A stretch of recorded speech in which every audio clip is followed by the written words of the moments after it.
Je m'appelle Alex Morgan. J'ai 35 ans, et il y a 11 ans, mon propre père m'a dit que j'étais une honte pour notre famille, m'a giflé au visage et m'a jeté hors de sa maison avec rien d'autre que les vêtements que je portais et quelques centaines de dollars dans ma poche, tout ça parce que j'avais refusé de suivre le chemin qu'il avait tracé pour moi. Aujourd'hui, je suis le PDG d'une entreprise technologique à 9 chiffres, et je suis sur le point de retourner dans cette même maison, non pas comme un garçon brisé, mais comme son nouveau propriétaire. Mais avant de vous raconter ce qui s'est passé lorsque ma famille, qui pensait que j'étais un raté, m'a vu sortir d'une Audi A8 noire avec mon fils de 5 ans, leur petit-fils dont ils n'ont jamais soupçonné l'existence, faites-moi une faveur et laissez un commentaire pour me dire d'où vous regardez. J'aime vraiment voir jusqu'où ces histoires peuvent aller. La traversée des grilles en fer a eu l'impression de passer dans une distorsion temporelle. La longue allée sinueuse bordée de chênes, qui était maintenant plus âgé et plus épais, semblait me murmurer des souvenirs, ou peut-être que j'étais simplement une personne différente. Le garçon effrayé de 17 ans qui avait été rejeté avait disparu. À sa place se tenait un homme qui avait forgé une vie, une entreprise et une famille à partir des feux du rejet de son père. À côté de moi, mon fils Léo fredonnait un air de son dessin animé préféré, ses petits pieds donnant des coups de pied à l'arrière du siège passager. Il n'avait aucune idée de l'importance de ce moment. Pour lui, ce n'était qu'une aventure, une visite dans une nouvelle grande maison. Alors que nous franchissions le dernier virage, je l'ai vu, la vaste maison de style colonial dans laquelle j'avais grandi, un lieu à la fois de confort et de confinement. Elle paraissait plus petite, moins imposante d'une certaine manière. La peinture blanche immaculée dont je me souvenais s'écaillait maintenant légèrement sur les bords des encadrements de fenêtres, et les magnifiques rosiers sur lesquels ma mère s'était extasiée étaient maintenant envahis, leurs branches épineuses tendant la main comme des mains désespérées. C'était une maison qui essayait de toutes ses forces de maintenir les apparences, mais qui perdait lentement, inévitablement, la bataille contre le temps et la négligence. Et ils étaient là, debout sur le large porche de pierre comme s'ils posaient pour un portrait de famille tragique. Mon père, Richard Morgan, paraissait plus âgé, ses cheveux plus argentés que noirs, mais sa posture était tout aussi rigide, son visage figé dans les mêmes traits sévères que je connaissais si bien. Ma mère, Eleanor, se tenait légèrement derrière lui, sa main se portant à sa gorge dans un geste de choc qui m'était aussi familier que mon propre reflet. Et mon frère, Daniel, l'enfant chéri, se contentait de regarder fixement, la bouche légèrement ouverte, les yeux écarquillés d'une confusion presque comique. J'ai arrêté la voiture en douceur, le ronronnement puissant du moteur s'éteignant dans un silence lourd et étouffant. J'ai pris une grande inspiration, l'air chargé des fantômes des disputes et des ressentiments inexprimés. Puis, je me suis tourné vers mon fils, un sourire chaleureux masquant la tempête qui sévissait en moi. Prêt à rencontrer de nouvelles personnes, mon pote ? Il a hoché la tête avec enthousiasme, ses yeux verts, si semblables à ceux de sa mère, pétillants de curiosité. Sont-ils gentils ? Nous allons le découvrir, ai-je dit doucement. Je suis sorti de la voiture, le cuir coûteux de mes chaussures italiennes craquant sur le gravier avec un son satisfaisant. J'ai fait le tour et j'ai ouvert la portière de Léo, les détaché et les aidé à sortir. J'ai pris sa petite main confiante dans la mienne, et ensemble nous avons commencé à marcher vers les 3 silhouettes figées sur le porche. Tous les regards étaient fixés sur moi, un kaléidoscope d'incrédulité, de colère, de confusion, et quelque chose d'autre, quelque chose que je n'arrivais pas à déchiffrer ou peut-être de la peur. Ils pensent que je suis revenu pour me vanter. Ils pensent que je suis là pour étaler ma réussite, pour leur rappeler leur erreur de jugement. Ils n'ont aucune idée que je suis là pour les sauver d'eux-mêmes. Pour comprendre pourquoi ce moment sur le porche était une explosion silencieuse qui se préparait depuis 11 ans, vous devez comprendre la religion de mon foyer, et cette religion était l'héritage. Mon père, Richard Morgan, en était le grand prêtre. L'héritage était Morgan Manufacturing, une entreprise que mon arrière-grand-père avait créée à partir de rien, fabriquant des outils et des pièces de machines de haute qualité. C'était une entreprise solide, respectable et à l'ancienne, basée sur des poignées de main fermes et la parole d'un homme. Et, selon mon père, ce n'était pas qu'une entreprise, c'était l'âme de notre famille. C'était ma destinée, mon devoir, ma raison d'être. Le seul problème, c'est que ce n'était jamais mon rêve. Mon âme parlait une langue différente. Mon frère Daniel, de 2 ans mon aîné, était né parlant couramment la langue de mon père. Il était l'acolyte parfait. Il aimait l'odeur de l'huile de machine et de la sueur, le rugissement assourdissant de l'atelier. Il n'était pas ce qu'on pourrait appeler un visionnaire, loin de là, mais sa caractéristique principale était une obéissance profonde et inébranlable. Il imitait mon père dans tous les sens du terme, de la façon sévère dont il se coiffait les cheveux en arrière à la façon dont il hochait la tête sagement à chacun des longs discours de papa sur la tradition, l'honneur et la manière Morgane. C'était le fils parfait, l'héritier présomptif sans faille. Et puis il y avait moi. J'étais le bug dans le système, l'hérétique dans le temple de l'héritage. Pendant que Daniel suivait mon père, apprenant la gestion des stocks et les relations avec les clients, j'étais dans le sous-sol poussiéreux, entouré des entrailles de vieilles radios et d'appareils électroménagers mis au rebut. Je m'apprenais à coder, construisant mon premier ordinateur primitif à partir de pièces de récupération que j'avais achetées avec mon argent de poche. Je ne voyais pas le monde en termes de bilan de profit et perte, je le voyais dans la logique élégante d'un algorithme bien écrit, dans les possibilités infinies d'une carte de circuit imprimée. Je ne voyais pas la beauté dans un engrenage parfaitement fraisé, je voyais la beauté dans la conception d'un système qui pourrait rendre la machine qui fraisait l'engrenage 10 fois plus efficace, fonctionner 10 fois plus longtemps et assurer la sécurité de l'homme qui la faisait fonctionner 10 fois plus. Je me souviens de cette fois, je devais avoir 14 ans. Le pique-nique de l'entreprise était un événement annuel important, une performance obligatoire pour la famille. Mon père a décidé que c'était le bon moment pour tester ses fils. Il a confié à Daniel la tâche d'organiser le stationnement, un défi logistique simple. Il m'a confié la tâche d'installer le système de sonorisation. Daniel a passé la journée à donner des ordres à quelques ouvriers de l'usine, à mettre les voitures en rang. De mon côté, j'ai vu un problème. Les haut-parleurs étaient vieux, le câblage était un désastre et la qualité du son était terrible. J'ai donc passé 2 jours avant le pique-nique à démonter l'amplificateur, à ressouder les connexions et à écrire un petit programme sur mon ordinateur personnel maladroit pour équilibrer automatiquement les niveaux audio. Le jour du pique-nique, la musique était claire comme de l'eau de roche. Elle n'avait jamais sonné aussi bien.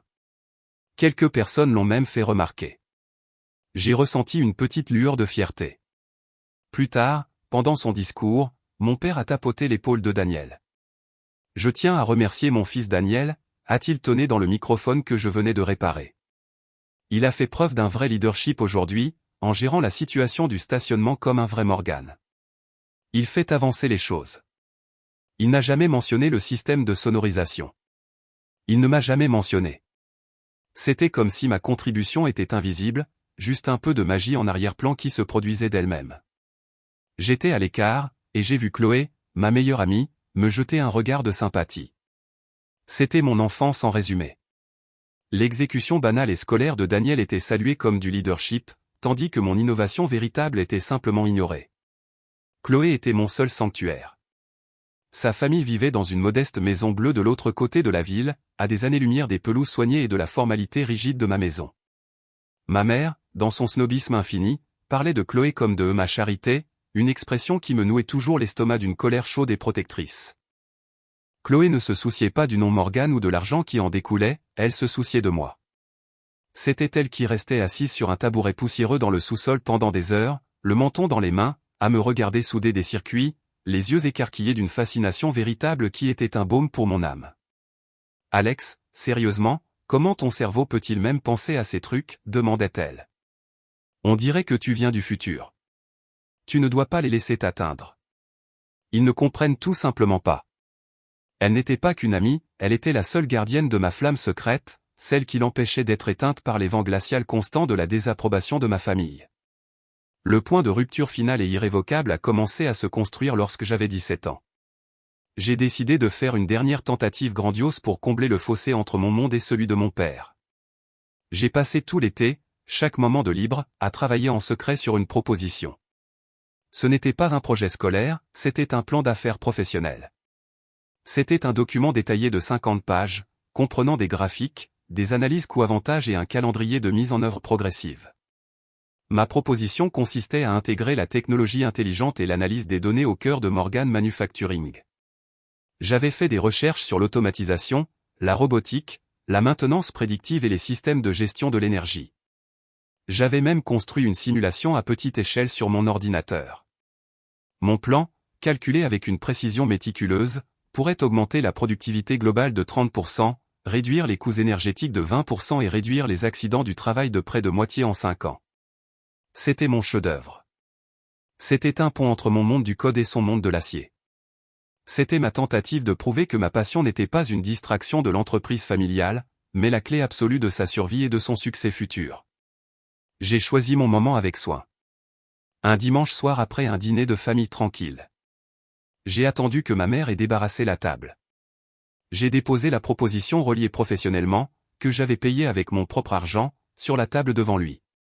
Papa, ai-je dit, ma voix tremblant légèrement à cause de l'adrénaline, j'aimerais que tu lises ça. J'y travaille tout l'été. Je pense que c'est l'avenir de l'entreprise. Il m'a regardé, puis le document. Il l'a ramassé, ses sourcils épais et puissants froncés de suspicion. Daniel, toujours dans l'ombre, s'est penché par-dessus son épaule pour regarder. Mon père ne l'a pas lu, pas vraiment.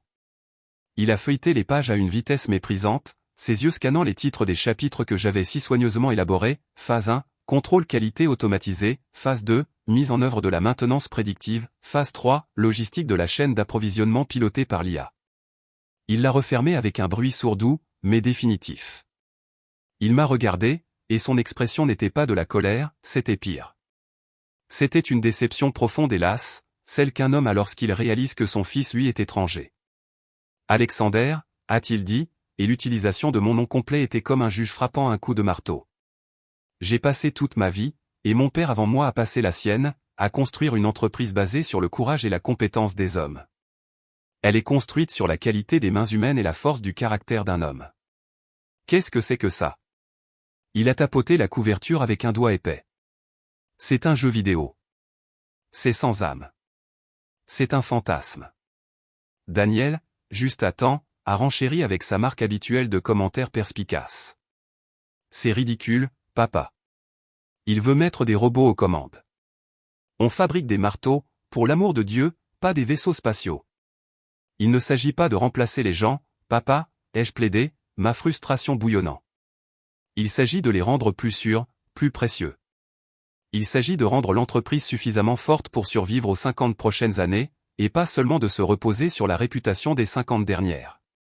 Mon père a laissé échapper un son d'une finalité profonde. Il a repoussé la proposition à travers la table polie vers moi, comme si elle était contaminée. Ton travail, Alex, n'est pas de t'asseoir dans le sous-sol à rêver de fantasmes. Ton travail est d'apprendre l'entreprise telle qu'elle est, comme je l'ai apprise, et comme ton frère l'apprend.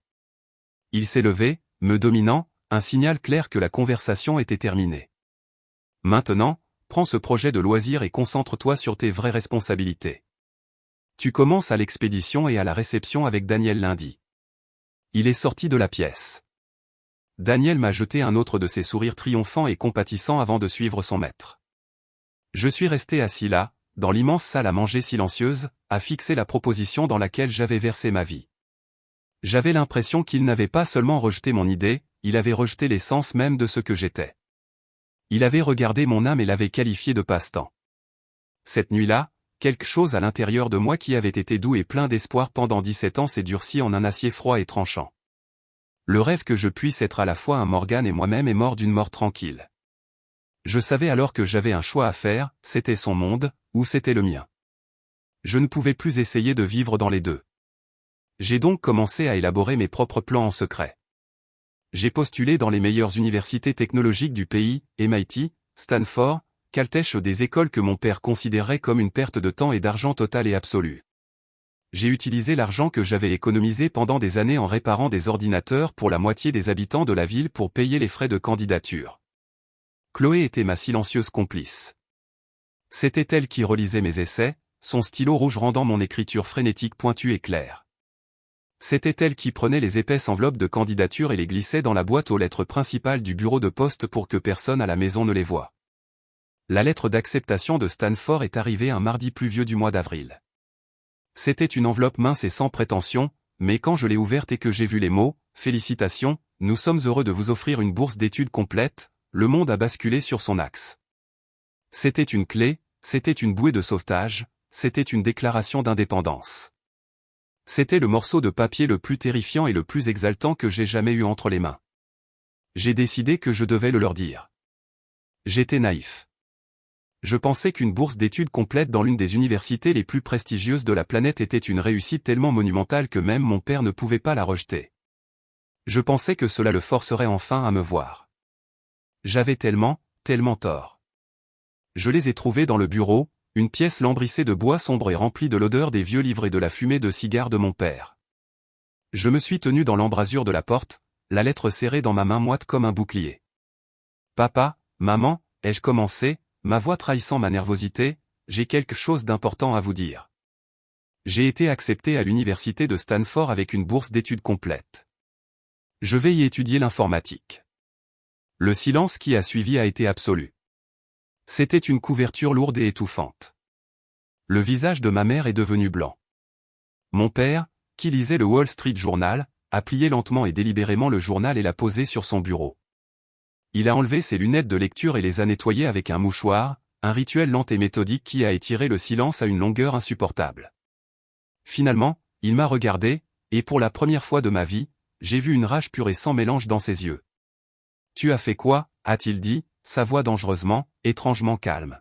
« Je ne vais pas reprendre l'entreprise familiale, ai-je dit, trouvant un soudain regain de courage. C'est ce que je fais de bien, papa. C'est qui je suis. C'était l'étincelle qui a allumé la mèche, et l'explosion qui a suivi allait changer ma vie à jamais. Qui êtes-vous ? La voix de mon père n'était plus calme. C'était un rugissement grave et guttural qui semblait émaner des profondeurs de son être, un son qui faisait trembler les lourds livres reliés en cuir sur les étagères. Il se leva, sa grande stature projetant une ombre longue et intimidante à travers la pièce.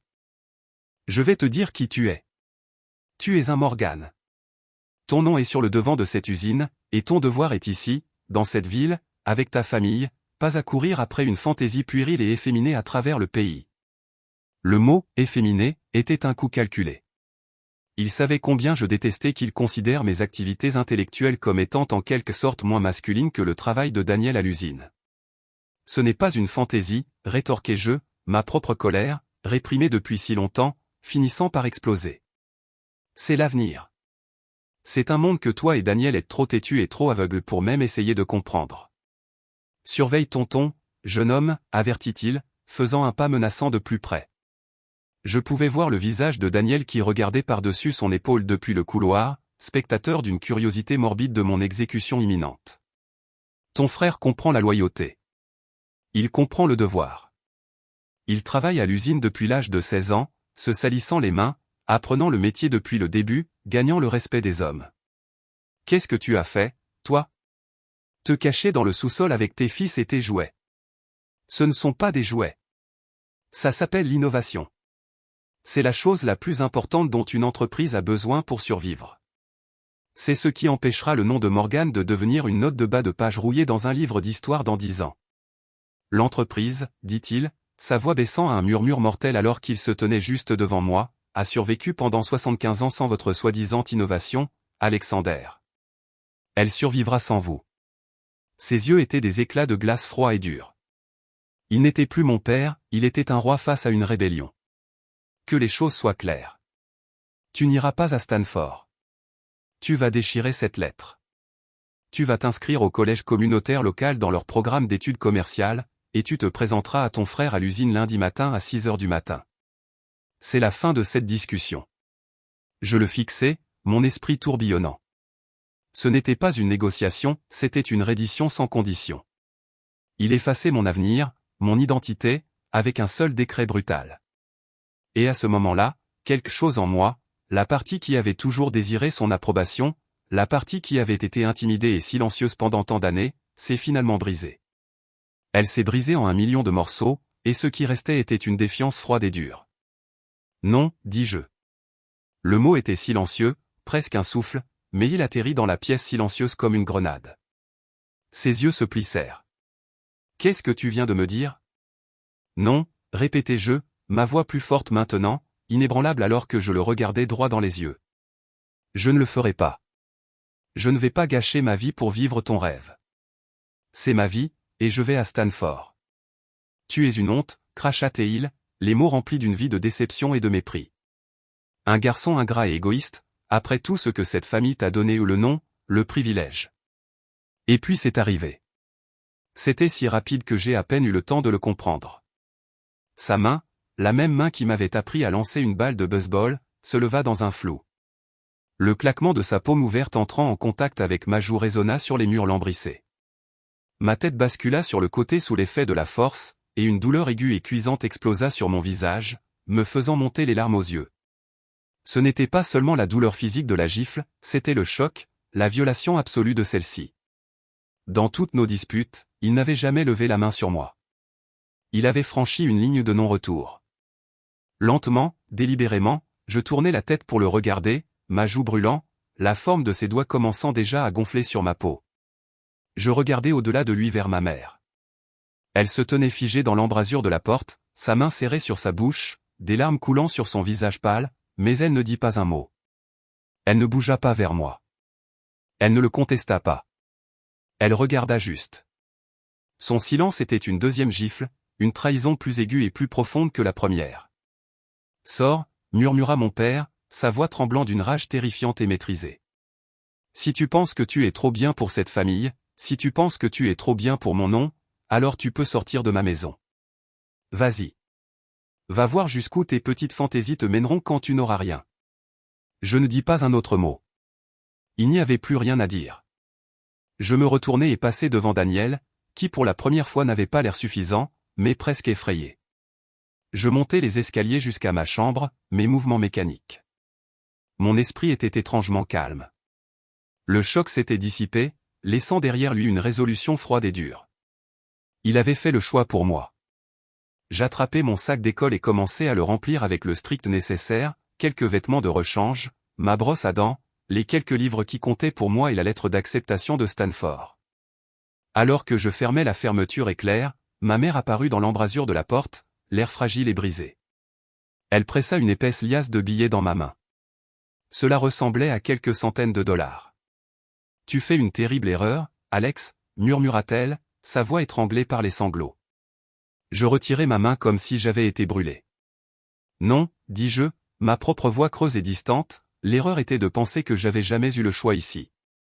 L'erreur était de penser que c'était une famille. Je descendis les escaliers. Mon père se tenait près de la grande porte d'entrée, le dos tourné, regardant la nuit. Il ne se retourna pas. Il ne me lança pas un dernier regard. J'ouvris la porte, sortis dans l'air frais et humide de la nuit, et la refermai derrière moi. Le clic solide et final du loquet résonna dans le silence. Juste comme ça, j'étais sans abri. J'étais seul. J'avais 17 ans, debout sur le trottoir avec un sac à dos, une joue brûlante et un avenir qui venait de devenir un vide terrifiant et béant. Je marchais. Je marchais juste, sans destination en tête, jusqu'à ce que les pelouses soignées de mon quartier laissent la place aux rues plus ordinaires de la ville. Je me suis retrouvé dans un restaurant ouvert 24 heures sur 24, où j'ai utilisé un téléphone public pour passer le seul appel que je pouvais. « Chloé », dis-je quand elle répondit, ma voix se brisant, « c'est moi. J'ai besoin d'aide. » 30 minutes plus tard, sa Honda Civic, usée mais bien aimée, s'arrêta sur le trottoir. La portière passager s'ouvrit. Elle ne posa pas une seule question.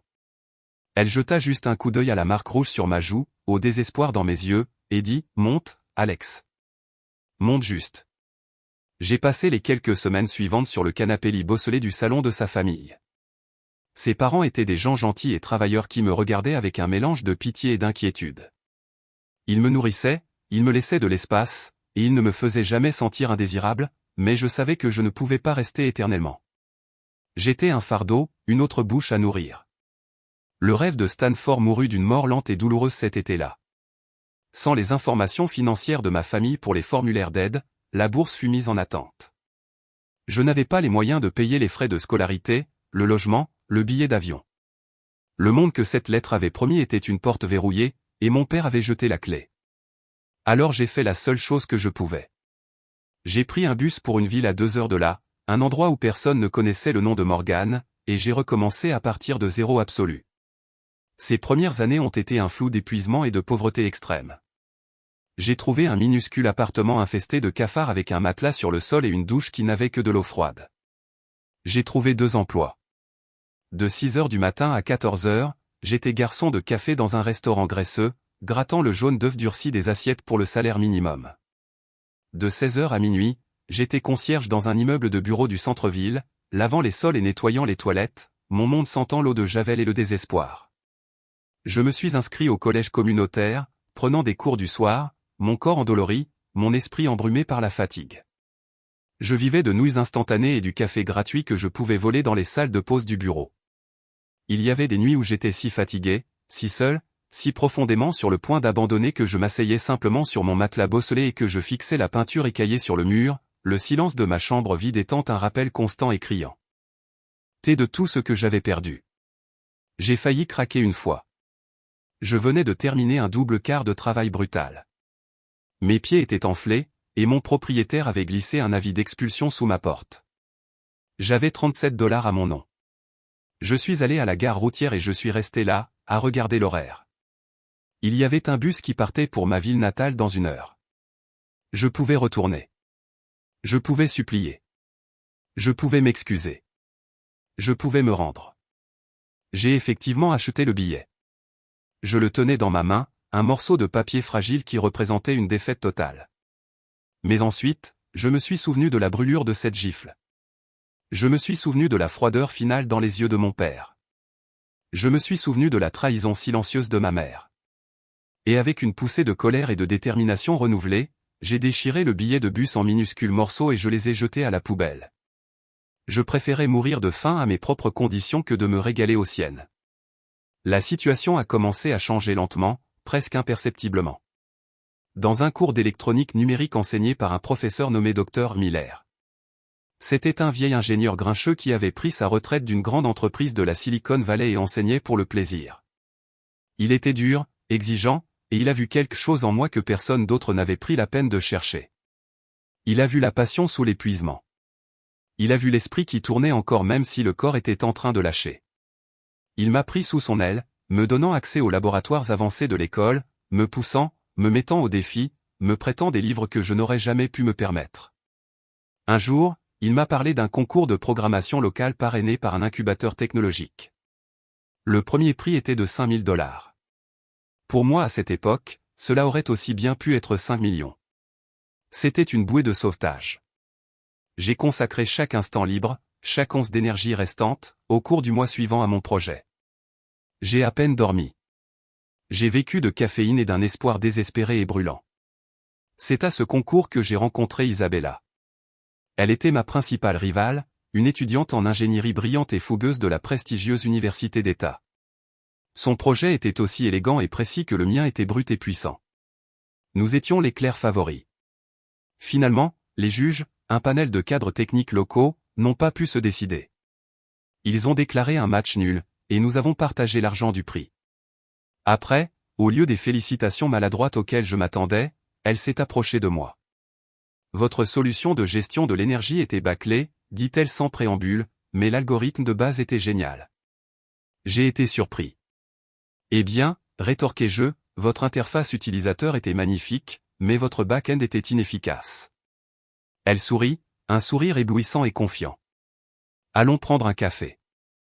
Je vais vous dire tout ce que vous avez mal fait, vous pouvez me dire tout ce que j'ai mal fait, et ensuite nous pouvons trouver comment construire quelque chose de parfait ensemble. Ce café a duré 4 heures. Nous avons parlé de code, de nos rêves, de nos frustrations face à un monde qui ne voyait pas ce que nous voyons. J'ai trouvé en elle une âme sœur, un égal intellectuel, quelqu'un qui comprenait le langage de mon âme. Elle a vu le potentiel dans mes idées brutes, et j'ai vu le génie dans ses conceptions structurées. Ce café s'est transformé en un partenariat. Nous avons mis en commun nos gains, loué un minuscule garage courant d'air, et avons officiellement fondé une entreprise. Nous l'avons appelée Nexus Dynamics. Notre objectif était simple, audacieux et profondément personnel pour moi, construire l'algorithme de gestion de l'énergie dont j'avais rêvé il y a des années, celui que mon père avait qualifié de fantaisie. C'était un travail brutal, ingrat et exaltant. Nous travaillions 18 heures par jour. Nous avons investi chaque centime que nous avions, et beaucoup que nous n'avions pas, dans l'entreprise. Nous avons été rejetés par des dizaines d'investisseurs qui ne pouvaient pas voir la vision que nous avions. Un prototype a littéralement pris feu, nous retardant de plusieurs mois et nous mettant presque en faillite. Il y a eu des moments où nous étions si fauchés que nous devions choisir entre payer l'espace serveur supplémentaire dont nous avions besoin ou acheter de la nourriture pour la semaine. Nous avons toujours choisi les serveurs. Mais nous avions l'un l'autre, et nous avions une conviction inébranlable que ce que nous construisions allait changer le monde. Finalement, après 2 ans de travail acharné et obsessionnel, nous avons une autre percée. Nous avons perfectionné l'algorithme. Il était plus intelligent, plus efficace et plus adaptable que tout ce qui existait sur le marché. C'est à ce moment-là que tout a commencé à changer, lentement au début, puis d'un seul coup. Nous avons décroché notre premier petit contrat, puis un autre. Notre réputation pour avoir résolu des problèmes d'efficacité impossibles a commencé à croître. Nous avons embauché notre premier employé, puis 2 autres. Le garage est devenu un petit bureau exigu. Le bureau est finalement devenu un étage entier d'un immeuble du centre-ville. Et je n'ai jamais regardé en arrière.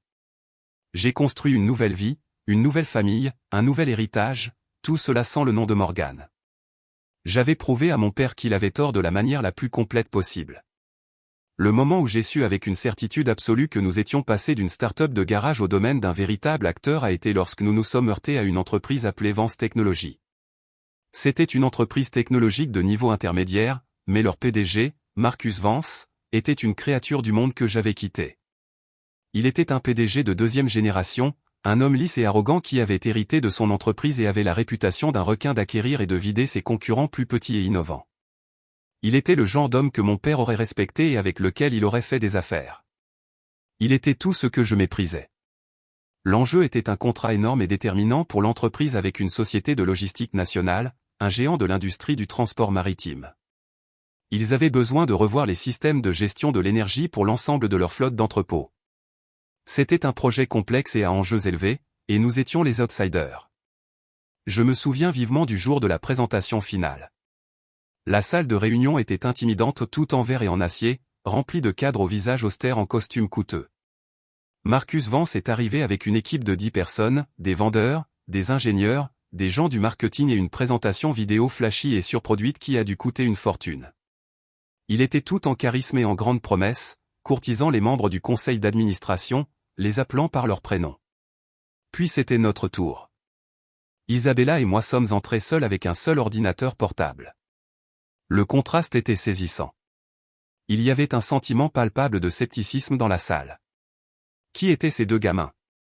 Vance leur a promis le monde. Il leur a promis une réduction de 15% des coûts énergétiques. Nous n'avons pas fait de promesses, nous leur avons montré les données. J'ai branché notre ordinateur portable sur leur projecteur. Au lieu d'une vidéo lisse, j'ai fait apparaître une simulation en direct et en temps réel de notre algorithme fonctionnant sur un modèle de leur propre réseau d'entrepôts. L'écran s'est rempli de lignes de code, de flux de données et de modèles prédictifs. Ce n'était pas tape à accent grave-l'œil, c'était juste la vérité brute et non vernie de notre technologie au travail. Monsieur Vance vous promet une réduction de 15%, dis-je, ma voix stable. Notre algorithme, basé sur vos propres données, offrira une réduction de 32% au cours de la première année. Et voici comment. Je leur ai ensuite expliqué étape par étape, en leur montrant les inefficacités de leur système actuel que notre technologie pouvait exploiter et éliminer. Isabella a enchaîné, expliquant le processus d'intégration transparente et l'interface utilisateur intuitive qu'elle avait conçue. La salle était silencieuse. Les cadres se penchaient en avant, captivés. Ils ne regardaient pas un argumentaire de vente, ils regardaient une masterclass sur l'efficacité. Quand nous avons terminé, le PDG de la société de logistique, un vieil homme coriace nommé Henderson, a regardé Vance puis nous a regardés. Il a simplement dit, nous vous contacterons. Nous avons remporté le contrat. C'était un accord de plusieurs millions de dollars qui n'a pas seulement mis Nexus Dynamics sur la carte, il a redessiné la carte. Alors qu'Isabella et moi quittions le bâtiment, flottant sur un nuage, Marcus Vance m'a coincé dans le couloir. La façade charmante avait disparu, remplacée par une froide fureur. Profitez en tant que ça dure, Morgan, ricana-t-il, prononçant mon nom correctement cette fois. Vous avez eu de la chance, mais les ligues majeures sont un jeu différent. Ce n'est pas fini. J'ai juste souri, un vrai sourire pour la première fois de la journée. J'y compte bien, Marcus. Cette victoire était plus douce que tout ce que j'avais jamais imaginé. Il ne s'agissait pas seulement de l'argent, c'était une justification de toute notre philosophie. Nous avions gagné en étant plus intelligents, en étant meilleurs, en laissant notre travail parler de lui-même. Nous avions battu un homme qui représentait tout ce que j'avais fui. À partir de ce jour, la croissance de Nexus Dynamics a été exponentielle. Nous sommes devenus les leaders incontestés des solutions d'efficacité industrielle. Nous nous sommes développés, en ouvrant de nouveaux sièges sociaux à Austin et un bureau de recherche à Chicago. Notre technologie permettait aux entreprises d'économiser des millions de dollars, et nous devenions riches au-delà de mes rêves les plus fous. Au milieu de tout cela, ma vie personnelle s'est épanouie d'une manière que je n'aurais jamais cru possible. Isabella et moi, partenaires en affaires, sommes devenus partenaires dans la vie.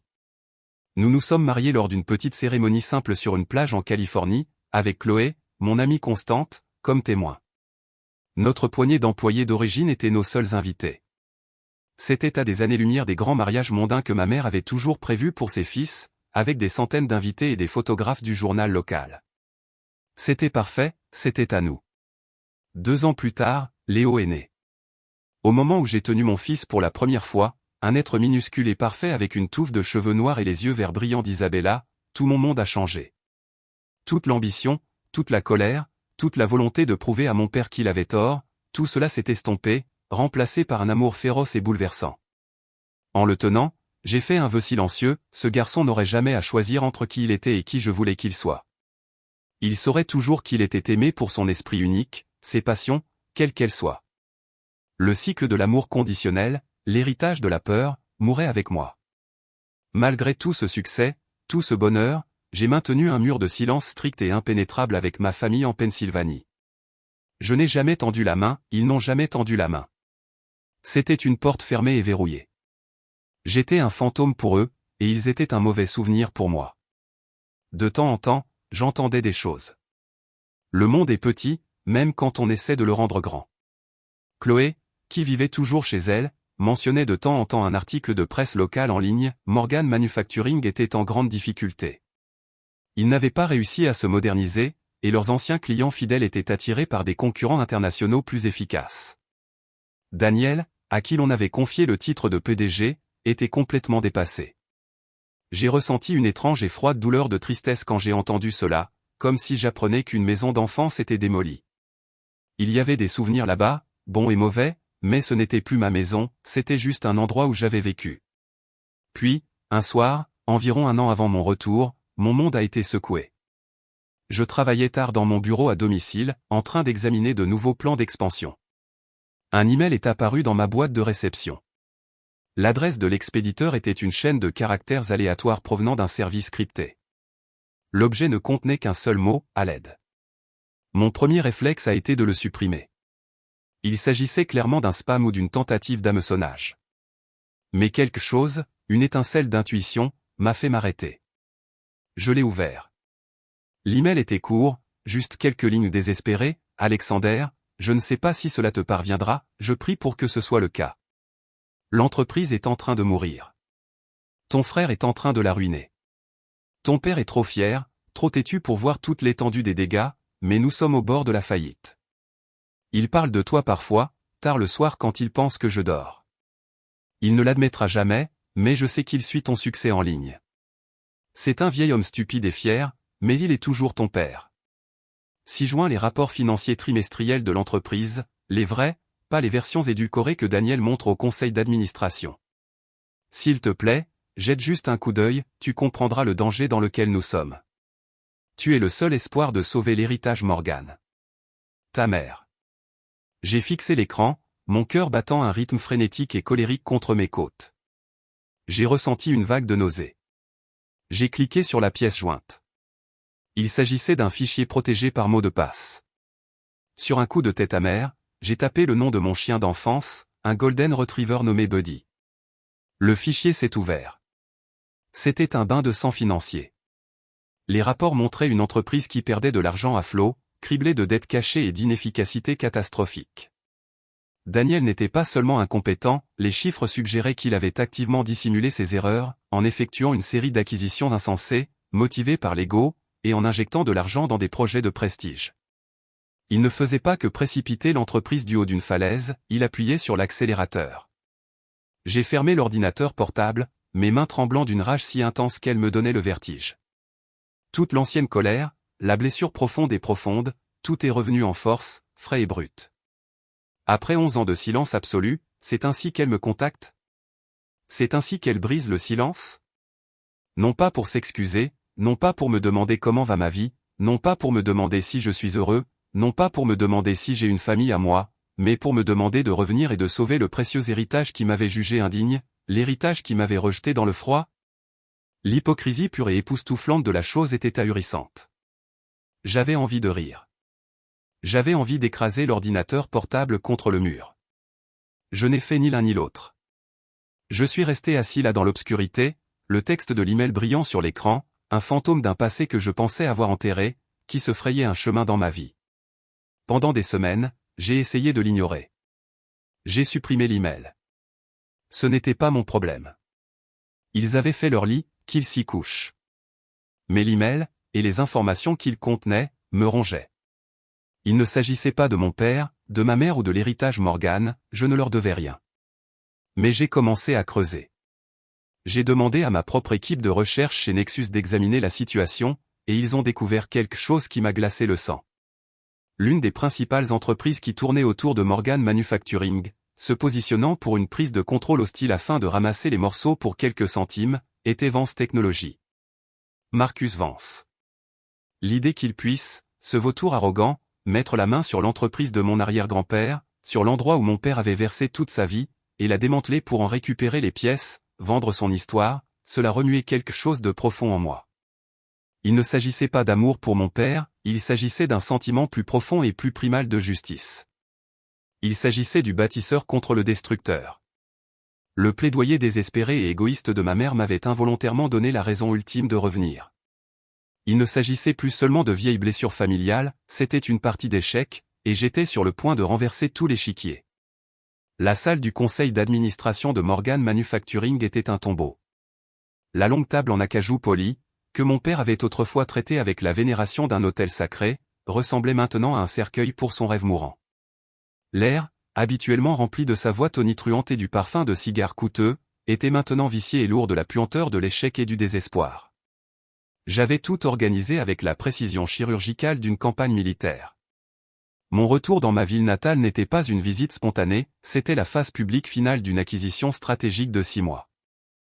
Alors que ma famille éloignée me voyait comme un fantôme du passé, j'étais une force très réelle, très puissante, se déplaçant silencieusement dans le monde financier, rachetant leur échec pièce par pièce. À une extrémité de la longue table se trouvaient les restes de ma famille.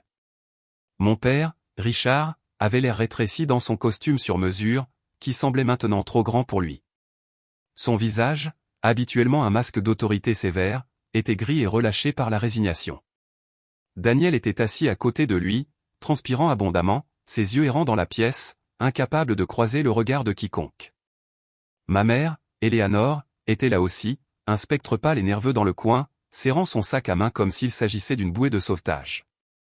À l'autre bout, rayonnant d'une victoire suffisante et prédatrice, se trouvait Marcus Vance. Il était flanqué de son équipe d'avocats et de comptables rusés, mélangeant nonchalamment des papiers pour la signature finale. Il était sur le point de faire ce qu'il faisait le mieux, acquérir une entreprise historique en difficulté, Morgan Manufacturing, pour une fraction de sa véritable valeur d'actif. C'était un requin qui avait goûté au sang dans l'eau et qui passait maintenant à l'attaque. Il ne pouvait pas cacher sa joie. L'ambiance était sombre, lourde. L'avocat principal de Vance, un homme impatient avec un costume pointu et des dents plus pointues, divaguait sur les termes finaux de l'accord.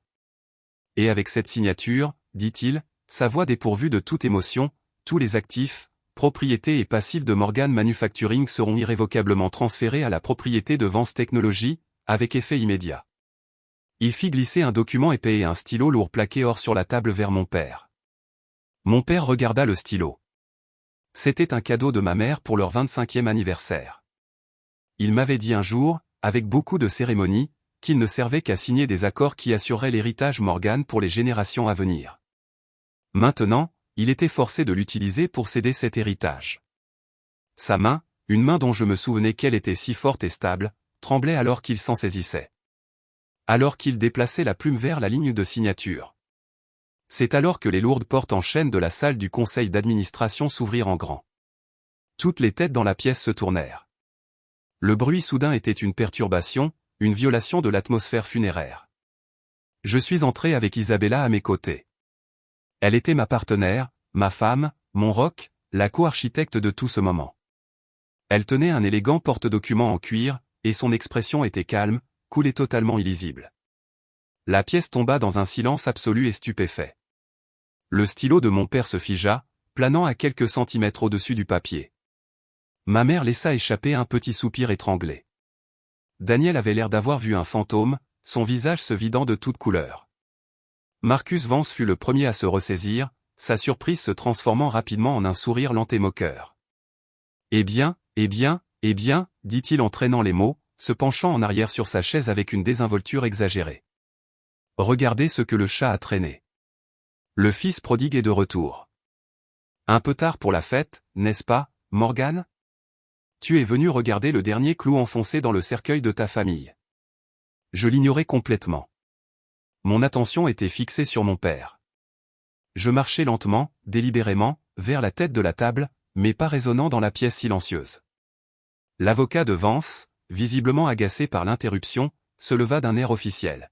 « Excusez-moi, monsieur, il s'agit d'une réunion privée et juridiquement contraignante. Vous n'avez aucun droit ici. Je vais devoir vous demander de partir. » C'était le signal pour Isabella. Elle s'avança avec une grâce et une confiance qui semblaient aspirer tout l'air de la pièce. Elle posa son porte-document en cuir sur la table et l'ouvrit d'un clic doux et autoritaire. « Au contraire, dit-elle, sa voix claire et ferme, tranchant la tension comme un éclat de verre, mon collègue a tout à fait le droit d'être ici. » Elle fit glisser un seul document notarié du porte-document et le poussa sur la table polie vers l'avocat de Vance. « Je crois que vous trouverez cela en règle. » L'avocat le ramassa, un air d'agacement sur le visage. Il commença à le lire. Ses sourcils se sont arqués. Il le relut, la bouche s'entr'ouvrant légèrement. Il leva les yeux du papier vers moi, puis revint au papier, sa maîtrise professionnelle complètement brisée. Vance devenait impatient. « Qu'est-ce que c'est, Henderson? Qu'est-ce qui se passe? Faites simplement enlever cet homme par la sécurité. » L'avocat, Henderson, déglutit difficilement, sa pomme d'Adam se balançant. « Monsieur Vance, ce document, c'est une déclaration vérifiée des avoirs. Il indique qu'un seul fonds d'investissement privé, enregistré sous le nom de Nexus Strategic Holdings, a, au cours des 6 derniers mois, acquis une participation majoritaire, 58%, pour être précis, dans Morgan Manufacturing, en achetant une majorité de sa dette d'entreprise en circulation et de ses actions cotées en bourse. » Un murmure confus parcourut la pièce. Mon père me fixait, son esprit, autrefois si vif, luttant visiblement pour relier les points. Vance claqua sa paume à plat sur la table, faisant sursauter les verres d'eau. « Qu'est-ce que cela signifie en français? » « Allez droit au but. » Isabella répondit à sa place, sa voix aussi froide et tranchante qu'un diamant. « Cela signifie, monsieur Vance, que votre offre d'achat de cette entreprise n'est plus à l'étude, car à 9 h ce matin, mon client est l'actionnaire majoritaire et contrôle désormais le conseil d'administration. » Elle fit une pause, laissant les mots planer dans l'air, une condamnation à mort pour son accord. Puis elle porta le coup fatal, et nous votons non. Le silence qui suivit fut absolu. C'était une chose physique, qui pesait sur chacun d'eux. On aurait pu entendre une mouche voler. Le visage de Vance subit une transformation rapide et fascinante, de satisfait à confus, puis au déni, puis à un violet foncé et tacheté de rage pure et impuissante. « Votre client, finit-il par balbutier, qui diable est votre client? » Je pris enfin la parole. Ma voix était calme, mais elle portait le poids de 11 années de silence. Elle portait le souvenir d'une gifle, la piqûre de la trahison et la volonté de faire d'un homme qui s'était relevé de rien. Je le regardai directement, puis je laissai mon regard balayer mon père, ma mère et mon frère. C'est moi, je laissai ce seul mot de 2 lettres s'enfoncer. J'observai la compréhension naissante, l'horreur, l'incrédulité totale envahir leur visage. Mon père avait l'air d'avoir été frappé par la foudre. Daniel avait l'air d'être sur le point d'être physiquement malade. Puis je me suis dirigé vers le côté de la table et j'ai ramassé un autre dossier, un dossier mince que j'avais apporté avec moi. Je me suis dirigé vers Daniel et je l'ai jeté devant lui. Il a claqué sur l'acajou. C'était une copie des rapports que ma mère m'avait envoyés, maintenant complétés par un rapport de comptabilité forensique de mon équipe chez Nexus. C'est incroyable ce que l'on peut trouver quand on sait où chercher, dis-je, ma voix dégoulinant de glace. Des notes de frais frauduleuses, des pertes cachées canalisées vers des comptes écrans, une traînée d'incompétence et de vol pur et simple d'1 kilomètre de long. Tu n'as pas seulement précipité cette entreprise au fond du trou, Daniel, tu l'as pillée en cours de route. Daniel balbutia, sa bouche s'ouvrant et se fermant comme un poisson, mais aucun mot ne sortit. Je reportai mon attention sur mon père. Il y a 11 ans, dis-je, ma voix claire et ferme, tu m'as dit que j'étais une honte. Tu m'as dit que je courais après des fantasmes stupides pendant que Daniel apprenait le monde réel. Je fis un geste ample autour de la salle de conseil d'administration opulente et en faillite. Eh bien, bienvenue dans le monde réel, papa. Un monde où les chiffres ne mentent pas. Un monde où la compétence compte plus qu'un nom de famille. Un monde où les fantasmes que j'ai poursuivis ont construit un empire tandis que la réalité à laquelle tu t'es accroché s'est effondrée en poussière.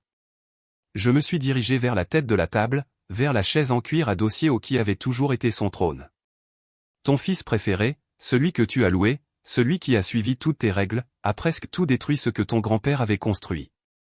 Et le fils que tu as jeté à la rue vient de le sauver. Marcus Vance, suffoquant de rage, retrouva finalement sa voix. C'est scandaleux. C'est illégal. C'est de la manipulation de marché. Je me tournai vers lui avec un regard vide qui le fit taire instantanément. Est-ce le cas, Marcus? Ou est-ce simplement que tu t'es fait battre? Tu as vu un animal blessé et tu as pensé que tu allais avoir un repas facile. Tu n'as juste pas réalisé qu'il y avait un autre prédateur dans l'eau. Un plus intelligent, un plus affamé. Maintenant, dis-je, ma voix baissant à un murmure méprisant, je crois que tes affaires ici sont terminées. Il me lança un regard noir, sa mâchoire travaillant, mais il savait qu'il était battu. C'était un tyran qui venait de se cogner contre un mur de briques. Il ramassa furieusement ses papiers, me lança un regard de haine pure et absolue, et sortit de la pièce en trombe, son équipe d'avocats et de comptables se précipitant à sa suite comme des rats effrayés. La pièce était à nouveau silencieuse, le seul son étant la respiration lourde et irrégulière des quelques membres restants du conseil d'administration. J'avais gagné, mais en regardant le visage complètement brisé et vaincu de l'homme qui était mon père, je réalisais qu'il n'y avait aucune joie à cela. Il n'y avait aucune exaltation. Il n'y avait qu'un sentiment froid, pur et profondément satisfaisant de justice. La balance, après 11 longues années, avait enfin, irrévocablement, été équilibrée. Vance et sa suite partis, la salle du conseil caverneuse, autrefois symbole du pouvoir de mon père, ressemblait maintenant à ma salle d'audience personnelle. Les membres restants du conseil d'administration, de vieux hommes qui avaient été les fidèles de mon père pendant des décennies, me regardaient avec un mélange de crainte et de terreur. L'atmosphère était lourde de questions tacites, 11 années de questions. Daniel fut le premier à briser le silence. Sa voix, habituellement si assurée et dédaigneuse, n'était plus qu'un gémissement pathétique et suppliant. Alex, je peux expliquer. Le marché était difficile, il y a eu des circonstances imprévues. Je l'ai interrompu avec un regard si acéré qu'il aurait pu faire couler le sang. Je n'ai pas haussé la voix, je n'en avais pas besoin. Arrête ça, Daniel, dis-je, ma voix plate et dépourvue d'émotion, la voix que j'utilisais pour les négociations hostiles. N'insulte pas mon intelligence, ni l'intelligence de quiconque dans cette pièce, en essayant de t'en sortir par le mensonge. Les chiffres sont tous là. J'ai tapoté le dossier d'expertise comptable sur la table. Il ne s'agit pas d'un marché difficile, il s'agit d'une incompétence aggravée par le vol. Tu n'as pas seulement échoué, tu as triché. Tu as volé l'héritage de ta propre famille pour financer ton style de vie. Il se recula dans sa chaise comme si je l'avais frappé physiquement. Tout le combat, toute l'arrogance, s'était envolé. Il n'était plus qu'une coquille vide. Puis j'ai tourné mon attention vers les autres membres du conseil d'administration. Messieurs, dis-je, mon ton passant instantanément à un ton de commandement net et indéniable, que les choses soient claires. À partir d'aujourd'hui, Nexus Dynamics assume le contrôle opérationnel total de cette entreprise. Il y aura un audit complet de haut en bas et une restructuration complète. Vos positions au sein de ce conseil seront réévaluées en fonction de performances mesurables et de votre volonté de vous adapter à une nouvelle vision agressive, et non en fonction de votre ancienneté ou de votre amitié avec mon père.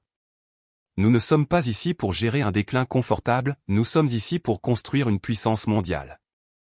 Soit vous êtes avec nous, soit vous êtes les bienvenus pour suivre Monsieur Vance à la porte. Nous accepterons vos démissions d'ici la fin de la journée. Ils acquiescèrent à l'unisson, leur visage un mélange de peur et d'un respect naissant et réticent. C'étaient des hommes d'affaires à l'ancienne qui comprenaient une chose par-dessus tout, le pouvoir. Et ils savaient qu'ils le regardaient en face. Ils savaient que l'entreprise était en train de couler, et j'étais une bouée de sauvetage, même si j'étais une bouée de sauvetage terrifiante. Je les congédiai d'un hochement de tête bref et sec. Ils sortirent de la pièce en silence, ne laissant que nous quatre, le règlement de compte final et inévitable. Mon père trouva finalement sa voix.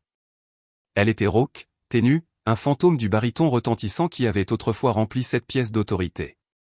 Alexander, que veux-tu de nous? C'était la question que j'attendais depuis toute ma vie d'adulte. Que voulais-je? Vengeance? Non. Je venais de réaliser une vengeance plus totale que je n'avais jamais rêvé. Des excuses? Les mots ne coûtent rien. Qu'il admette avoir eu tort? Sa posture brisée et la quasi-faillite de l'entreprise étaient un aveu plus fort que tous les mots qu'il pouvait prononcer. J'ai réalisé à ce moment-là que je n'avais plus besoin de rien d'eux. Je n'avais pas besoin de leur approbation, j'avais la mienne. Ce dont j'avais besoin, c'était d'établir la nouvelle réalité, de tracer les lignes de la nouvelle carte si clairement qu'elle ne pourrait plus jamais être mal interprétée. Ce que je veux, commençai-je, en faisant lentement le tour de la table jusqu'à ce que je sois directement devant lui, le forçant à me regarder, c'est que les choses soient claires. L'ancienne façon de faire les choses, l'ancienne hiérarchie, l'ancien monde, c'est fini. Mon regard se tourna vers mon frère, qui tressaillit. Daniel, tu es viré, avec effet immédiat. Tes comptes d'entreprise ont été gelés. Le service des ressources humaines prépare tes papiers de fin de contrat pendant que nous parlons. La sécurité passera à ton bureau dans 10 minutes pour t'escorter hors du bâtiment. Tu seras autorisé à récupérer tes effets personnels sous surveillance. Ton indemnité de départ sera le minimum légal requis par la loi de l'État, et si tu penses même à te battre, je ferai en sorte que ces rapports, je tapotai à nouveau le dossier sur la table, une menace silencieuse, se retrouve au bureau du procureur. Ai-je été clair? Daniel se contenta d'acquiescer, son visage pâle et couvert de sueur. Il regarda notre père, ses yeux implorant une sorte d'intervention, que l'homme qu'il avait toujours protégé intervienne une dernière fois. Mais les yeux de mon père étaient vides. Il n'y avait pas d'aide pour lui là-bas. L'enfant chéri avait terni, et le roi était déposé. Puis je me suis retourné vers mon père. Le plus dur, papa. Tu as 2 choix. Je levai un doigt. Option 1, tu prends ta retraite aujourd'hui. Nous publierons un communiqué de presse te remerciant pour tes décennies de service à la communauté. Tu conserveras ta pleine pension. Tu peux passer tes journées sur le terrain de golf, aller au club, et dire à tout le monde que tu as décidé qu'il était temps de passer le flambeau. Tu peux maintenir l'illusion. Je fis une pause, laissant le poids de cette décision s'installer dans la pièce silencieuse. Puis je levai un deuxième doigt. Option 2, tu restes, mais pas en tant que décideur. Tu seras consultant. Tu auras un bureau respectable, et un salaire, mais tu n'auras aucun pouvoir exécutif. Tu devras rendre compte à moi et au nouveau PDG que je nommerai. Ton rôle sera de fournir des connaissances historiques pour faciliter la transition de l'usine. Je peux utiliser ton expérience, mais au moment où tu essaieras de dépasser les bornes, au moment où tu essaieras de jouer le patriarche, l'offre sera annulée, et tu seras mis à la retraite de façon permanente. Ce n'est pas une négociation, c'est un énoncé de conditions. C'était un choix brutal et humiliant. L'homme qui avait été le roi incontesté de son château se voyait offrir le choix entre une cage dorée de retraite ou un rôle fonctionnel de fantôme dans sa propre machine. Il regarda ma mère, qui observait tout l'échange avec des yeux grands ouverts et terrifiés. Elle commença à parler, sa voix tremblant. « Alex, s'il te plaît, c'est ton père ?» Je levai une main, un geste brusque et rapide qui l'arrêta au milieu de sa phrase. « Maman, j'ai reçu ton courriel. » Ses yeux s'écarquillèrent encore plus, une lueur de honte et de peur s'y reflétant. « Merci pour les documents, c'est la première chose honnête que tu as faite pour moi depuis 11 ans. Mais ne pense pas une seconde que cela change ce qui s'est passé. Ce n'est pas une réunion de famille, c'est une prise de contrôle d'entreprise. Tu dois comprendre cela. » La froideur dans ma propre voix me surprit, mais c'était nécessaire. Je devais couper les anciens liens émotionnels, les anciennes dynamiques de pouvoir qui avaient causé tant de douleur. Ici et maintenant, il ne pouvait y avoir aucune ambiguïté. C'était un nouveau monde avec de nouvelles règles, mes règles. Je me retournai vers mon père, mon visage illisible. « Ton choix, papa. » Il sembla vieillir d'une décennie juste devant mes yeux. La posture rigide et puissante que j'avais connue toute ma vie s'affaissa. Le feu dans ses yeux avait disparu, remplacé par une fatigue profonde et intense. Il regarda la forme pathétique et brisée de Daniel. Il regarda le visage de ma mère, strié de larmes. Puis il me regarda, son fils, debout là, la personnification de tout ce qu'il avait rejeté, maintenant le seul arbitre de son destin. « Je vais rester, murmura-t-il finalement, Les mots à peine audibles, un souffle d'air dans la vaste pièce silencieuse. Je serai consultant. J'acquiesçai une fois, un geste sec et clinique d'acquiescement. Bien. Nous commençons demain, à 8 heures précises. Mon nouveau chef des opérations te contactera pour te donner des instructions. Sur ce, je me retournai et me dirigeai vers la porte, Isabella se mettant au pas à côté de moi. Je ne me suis pas retourné, je n'en avais pas besoin. L'ancien ordre était brisé, un nouvel ordre construit sur une base de compétences, de vérité et mes conditions venaient de commencer. La satisfaction que je ressentais n'était pas un triomphe chaud et ardent, c'était une victoire froide, propre et absolue. Les 6 mois qui ont suivi ont été un tourbillon de chaos contrôlé et de transformation radicale. Nous n'avons pas seulement rénové Morgan Manufacturing, nous l'avons démoli jusqu'à ses fondations et l'avons reconstruite à partir de zéro en tant que nouvelle entité. Nous avons mis en œuvre les technologies mêmes que j'avais proposées à l'âge de 17 ans, puis nous avons ajouté une décennie de progrès que j'avais développé chez Nexus.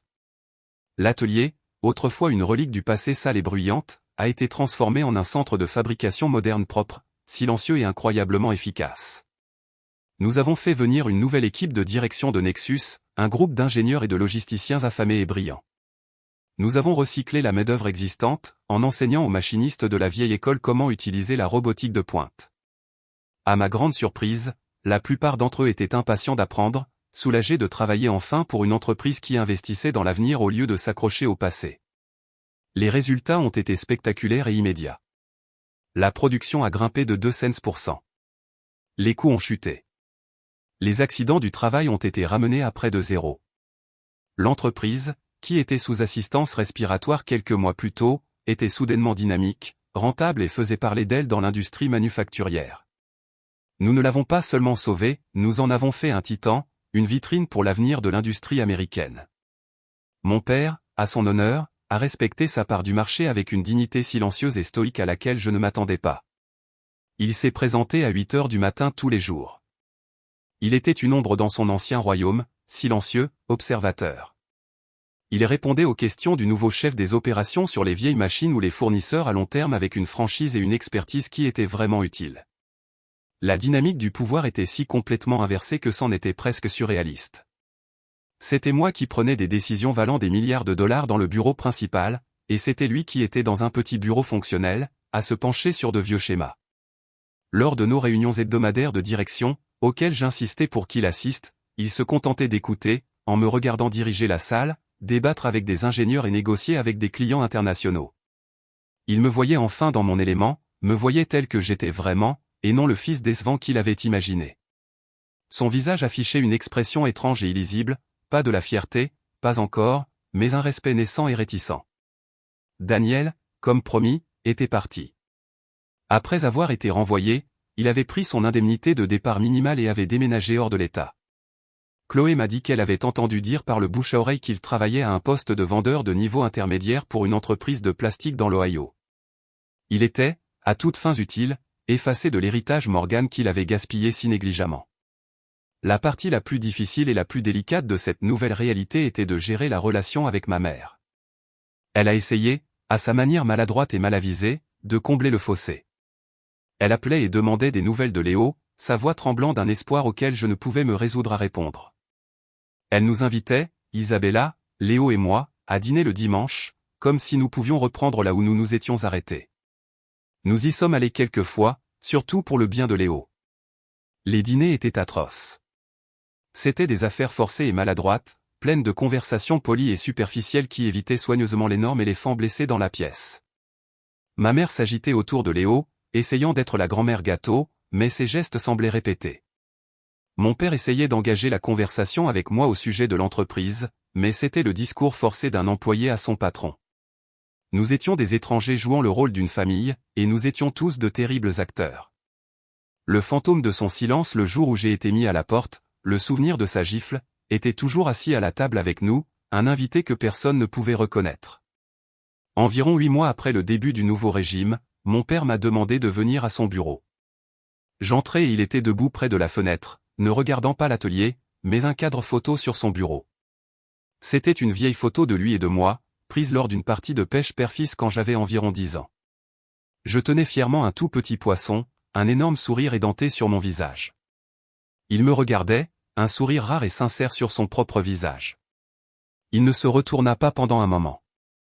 C'est incroyable, dit-il, sa voix calme et rauque, ce que tu as fait ici. L'entreprise, elle est plus forte, meilleure que je n'aurais jamais imaginé qu'elle puisse l'être. Nous avions de bonnes bases pour bâtir, dis-je, mon ton professionnel, sur mes gardes. Le nom de la marque avait encore de la valeur. Il se tourna finalement vers moi. Il n'y avait pas de larmes dans ses yeux, pas de plaidoyer dramatique de pardon. Il avait juste l'air d'un vieil homme, fatigué et enfin, profondément honnête. Je dois te dire quelque chose, Alex, dit-il, pas comme une excuse, je ne mérite aucune excuse, juste comme une explication pour que tu puisses comprendre. Il me fit signe de m'asseoir, et il me raconta une histoire que je n'avais jamais entendue. Il me parla de son propre père, un homme dont je ne me souvenais que vaguement comme d'une présence austère et silencieuse lors des dîners de fête. Il me raconta comment lui, mon père, avait été un étudiant doué, tout comme moi, mais sa passion n'était pas les affaires, c'était l'ingénierie. Il aimait concevoir des choses, construire des choses, comprendre comment elles fonctionnaient. Il avait obtenu une bourse complète pour Carnegie Mellon, une grande école d'ingénieurs, mais son père, mon grand-père, le fondateur de l'entreprise, l'avait interdite. Il avait qualifié les rêves de mon père de sottises. Il lui avait dit que son devoir, son seul devoir, était l'entreprise familiale. Il n'y avait eu aucune discussion, aucun débat, et mon père, étant un fils obéissant de son temps, avait fait son devoir. Il avait renoncé à son rêve. Il avait déchiré sa lettre d'acceptation, avait rejoint l'entreprise, avait gravi les échelons et avait enterré cette partie essentielle de lui-même pour toujours. Quand tu es venu me voir il y a toutes ces années, dit-il, sa voix se brisant pour la première fois, la douleur d'une blessure vieille de 60 ans encore fraîche, quand tu es venu me voir avec tes plans, avec tes robots et tes ordinateurs, je n'ai pas vu un fils brillant me montrer l'avenir, je me suis vu moi-même. J'ai vu le fantôme du garçon dont les rêves avaient été brisés dans cette même maison. Et au lieu de trouver le courage de briser le cycle, je l'ai répété. Il était plus facile de te traiter de déshonneur que d'affronter le fait que j'avais été un lâche toute ma vie. Je n'ai pas seulement échoué avec toi, Alex, j'ai échoué avec moi-même. Il se dirigea vers un vieux classeur poussiéreux dans le coin de son petit bureau.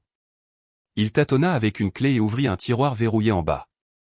Il en sortit un grand tube roulé, jauni par le temps. Il le déroula soigneusement sur son bureau. Il s'agissait d'un ensemble d'anciens plans dessinés à la main. Il concernait la conception d'une usine, pleine d'idées novatrices pour l'automatisation du flux de travail et l'efficacité des machines qui étaient en avance sur leur temps de plusieurs décennies. L'écriture était soignée, précise et pleine d'une passion évidente. J'ai dessiné ça l'année avant de rejoindre l'entreprise à plein temps, dit-il, sa voix un murmure. C'était mon rêve de ce que Morgan Manufacturing pouvait être.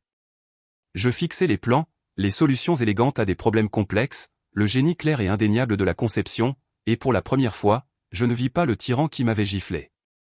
Je ne vis pas l'homme d'affaires froid qui m'avait rejeté. Je vis un jeune homme brillant qui avait été victime du même héritage toxique qu'il avait essayé de m'imposer. Ma colère, le bouclier froid et dur que j'avais porté si longtemps, ne disparut pas, mais quelque chose d'autre s'infiltra à travers les fissures. Je n'ai pas dit « je te pardonne ». Les mots étaient impossibles, le sentiment immérité. Mais en regardant ces vieux dessins fanés et le vieil homme fané qui les avait dessinés, je sentis quelque chose se déplacer au plus profond de moi. Le nœud de colère pure et incandescente que j'avais porté pendant 11 ans commença à relâcher son emprise, juste un peu. Ce n'était pas le pardon, pas encore, mais c'était la compréhension.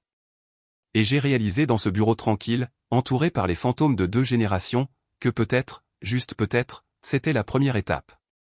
Quelques mois après cette conversation, lors d'un samedi après-midi ensoleillé et vif de l'automne, je me suis retrouvé dans un endroit où je n'aurais jamais pensé revenir, un parc public dans ma vieille ville natale. Mais cette fois, tout était différent. J'étais là avec mon fils, Léo, et avec nous, assis sur l'herbe, il y avait mon père. Nous ne parlions pas d'affaires, nous ne parlions pas du passé. Nous faisions voler un drone. C'était un nouveau modèle avancé du département de R&D de Nexus, que j'avais apporté avec moi de Californie. Léo était aux commandes, son petit visage un masque parfait de concentration intense, sa langue sortant du coin de sa bouche comme la mienne quand je suis concentré. Mon père était accroupi à côté de lui, non pas comme un commandant, non pas comme un patriarche, mais comme un enseignant calme et patient. Doucement maintenant, Léo, disait-il, sa voix douce d'une manière que je n'avais jamais entendue auparavant, juste de petits mouvements avec ton pouce. Tu dois respecter l'aérodynamisme. Tu vois comment le vent prend le côté droit? Pousse-le un peu vers la gauche. C'est ça. Tu l'anticipes. Bien joué. Il expliquait un principe d'ingénierie, la chose même qu'il avait été forcé d'abandonner, à son petit-fils. Il ne lui disait pas quoi faire, il expliquait le pourquoi derrière cela. Il donnait à Léo le don de la compréhension, le don même qui lui avait été refusé si longtemps auparavant. Isabella était assise avec moi sur un banc de parc à quelques mètres de là, en les regardant. Elle me serra la main et posa sa tête sur mon épaule. « Regarde ça, murmura-t-elle, qui l'aurait cru ?» J'observais Léo, suivant les conseils calmes de mon père, qui naviguait habilement avec le drone à travers un groupe délicat de chênes. Il laissa échapper un cri de pur triomphe enfantin, et mon père sourit. Ce n'était pas le sourire forcé et tendu d'un PDG posant pour une photo, c'était un sourire authentique et ridé de joie pure et sans mélange. C'était le sourire de cette vieille photo de pêche ramenée à la vie. À ce moment-là, en les regardant, un profond sentiment de paix m'envahit. Je savais que j'avais fait le bon choix en revenant. Mon but n'avait jamais été de récupérer la famille heureuse et parfaite que j'avais vue sur les photos. Cette famille avait été une illusion, une façade. Mon but avait été de construire quelque chose de nouveau, quelque chose de réel et d'honnête, à partir de l'épave de l'ancien. Je n'ai pas sauvé l'entreprise de mon père pour lui, je l'ai récupérée pour construire quelque chose de mieux. Je ne suis pas revenu pour gagner son amour, je suis revenu pour commander son respect. Et ce faisant, en brisant enfin et avec force le cycle de l'obéissance toxique et de la peur, nous avions accidentellement trébuché sur quelque chose qui ressemblait un peu à une vraie famille, une famille fracturée, compliquée, mais réelle. Mon véritable succès n'était pas la valorisation à 9 chiffres de mon entreprise ou la prise de contrôle triomphale de la sienne. Ce n'était pas l'Audi A8 ou le bureau d'angle. Le vrai succès était ce moment précis, en regardant le cycle se briser en temps réel, en sachant que mon fils grandirait dans un monde où ses passions seraient célébrées, pas écrasées, en sachant qu'il serait jugé sur le contenu de son caractère et la puissance de ses idées, pas sur sa volonté de se conformer. J'avais quitté cette ville en tant que garçon à qui on avait dit qu'il était un déshonneur. J'étais revenu en tant qu'homme qui connaissait sa propre valeur, et j'avais découvert que la victoire ultime n'est pas la vengeance, c'est la liberté de définir sa propre vie, de construire son propre héritage, et d'être un meilleur père que celui qu'on a eu. Merci d'avoir écouté mon histoire. J'espère qu'elle vous a touché d'une manière ou d'une autre. Avez-vous déjà dû vous dresser contre votre propre famille pour suivre vos rêves ou briser un cycle que vous voyez se répéter? J'aimerais beaucoup en entendre parler. Partagez votre histoire dans les commentaires ci-dessous, et n'oubliez pas d'aimer et de vous abonner pour ne pas manquer ce qui va suivre.